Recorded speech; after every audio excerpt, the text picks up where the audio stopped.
একটা সময় স্পেনকে বলা হতো সুন্দর ফুটবল খেলা দল, কিন্তু এখন তারা শুধু সুন্দর খেলেই না, জিতেও দেখাচ্ছে। বিশ্ব ফুটবলের নতুন পরাশক্তি যেন এখন স্পেন। 2026 বিশ্বকাপের ফাইনালে আর্জেন্টিনাকে 1-0 গোলে হারিয়ে আবারও বিশ্ব চ্যাম্পিয়ন হয়েছে লা রোহা।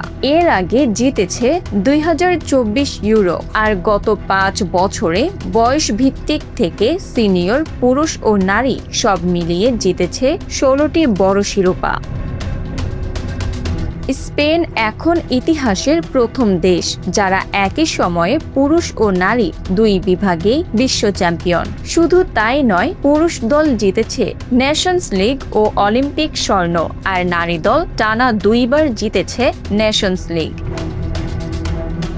এই সাফল্যের বড় কারিগর coach Luis de la Fuente. Jubodal থেকে খেলোয়াড়দের গড়ে তুলে মাত্র 3.5 বছরে জিতিয়েছেন নেশনস লিগ, ইউরো আর বিশ্বকাপ।